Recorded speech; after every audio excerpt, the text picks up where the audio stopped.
Hey everyone, how's it going? We're happy to see people tuning in from all over the world.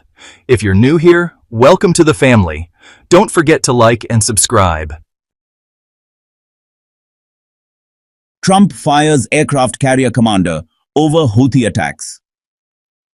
Trump has dismissed the commander of the American aircraft carrier USS Harry S. Truman because of the recent escalation with the Houthis. The United States has officially acknowledged defeat in Yemen, and even global airlines are now giving in to Houthi threats. So, what's really happening? US intelligence has labeled Yemen a graveyard and a filthy swamp, and deep internal divisions are starting to surface in Tel Aviv. Meanwhile, the United States has offered a gift to Syria, and Washington is praising Syrian President al-Shara after improved ties with Tel Aviv. Iran, on the other hand, has announced significant progress in its negotiations with the United States, and a prisoner swap deal is reportedly underway between Iraq, Iran, and Tel Aviv.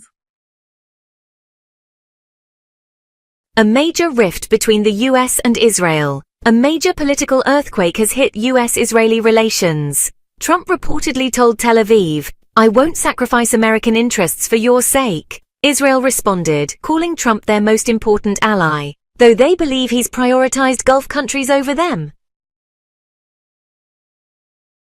Russia weighs in. Putin has laid out a framework for Trump to help end the war in Ukraine. Moscow stated that the recent prisoner swap was proof of its willingness to pursue peace. Meanwhile, some European countries are trying to buy American weapons to send to Kyiv. Germany, however, has apologized to Ukraine and withdrawn its support. Yemen conflict experts speak out. The war between the United States and the Houthis has been, well, pretty intense. According to military experts, if the ceasefire hadn't happened, the conflict could have spiraled from a regional battle into a full-blown international war. Citing Reuters, the commander of the USS Tukudal, Jacob Pickelheimer, told Business Insider that his ship was attacked multiple times by Houthis during a mission in the Red Sea from late September to February. He described the intensity of facing real missile fire, which is nothing like drills or simulations. His crew had to fire weapons several times for self-defense and to protect nearby vessels. Commander removed after failures. According to the National Interest, the United States Navy plans to replace the commander of the Harry S. Truman once it arrives at the Norfolk base in Virginia in the coming weeks. This move is seen as a direct result of the carrier's failures in operations against the Houthis in the Red Sea. Ex-CIA officer Theodore G. Singer said Yemen has historically drained the strength of global powers, from the Ottomans to the British and now the Americans, he added. Yemenis are among the most generous people, but if you try to impose your will on them, you'll lose a lot. On another note, British Airways has suspended all flights to and from Tel Aviv until July 31st due to security concerns, saying flights won't resume before August at the earliest. Other major airlines like Lufthansa, Transavia, and Air France have also extended their suspensions to Ben Gurion Airport.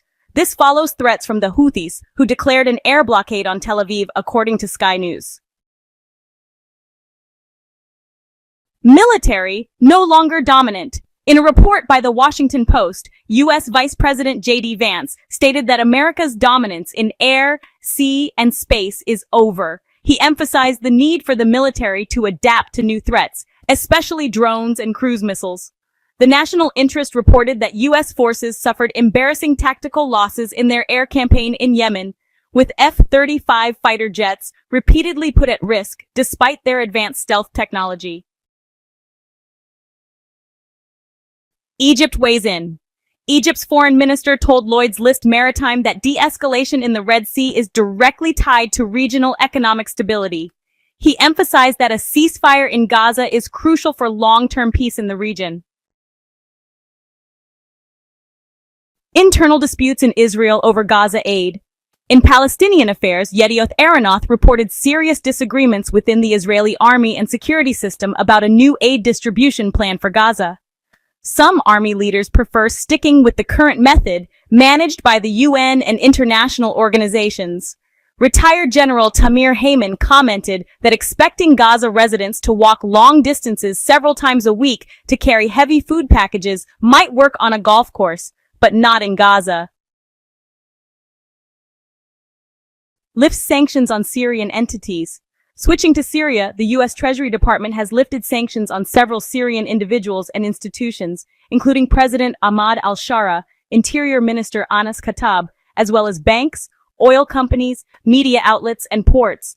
Notable names include Syrian Airlines, the Commercial Bank, the Banias and Homs refineries, and even the Ministry of Tourism and the Four Seasons Hotel.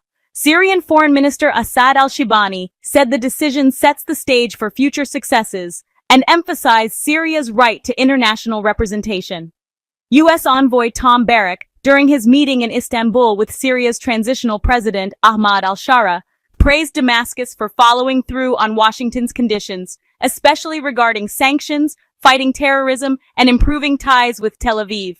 He called the meeting a turning point, saying it marks the move from sanctions to international development and praised the lifting of Caesar Act sanctions. Iran confirms calm progress in the fifth round of indirect talks with the U.S. The Iranian Foreign Ministry confirmed that the fifth round of indirect talks with the U.S. took place in a calm and professional atmosphere in Rome, Italy. Oman's foreign minister also participated, offering ideas to help resolve some of the disagreements. Iranian Foreign Ministry spokesperson Esmail Baghai said that Tehran clearly stated its core positions, and now the involved capitals will review the proposals. The Omani foreign minister will continue working on the finer details. Baghai added that the date and location of the next round of talks will be announced later. Prisoner swap deal in the works. According to Sky News, there are reports of an upcoming prisoner exchange between Iraq, Iran, and Tel Aviv as nuclear negotiations between Washington and Tehran progress. The deal would include Tel Aviv releasing 6 Lebanese militia members and a Lebanese ship captain, in return for the release of Russian-Israeli researcher Elizabeth Surkov, who went missing in Iraq in 2023, and an Iranian citizen held in Iraq on charges related to attacks on U.S. targets. Tensions in U.S.-Israel relations. Shifting to U.S.-Israeli relations, which are currently strained, retired General Amos Yadlin, former head of Israeli military intelligence, expressed concern about the changing nature of ties between Tel Aviv and Washington under President Donald Trump.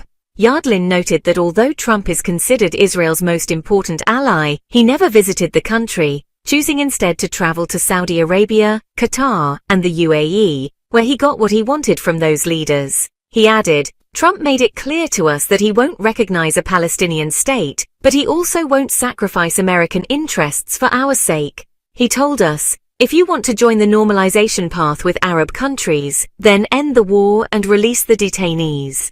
Yadlin also pointed out that U.S. Secretary of State Marco Rubio has started speaking about the suffering of people in Gaza in a tone that reminds him of the Biden administration. He sees this as a sign that U.S. policy may be shifting. Yadlin said the relationship with Washington was built over many years with great effort, but he's worried that the unique closeness that once defined it is beginning to fade. Putin's conditions for peace. Meanwhile, Russian President Vladimir Putin appears to be pushing for an end to the Ukraine war, but on his terms.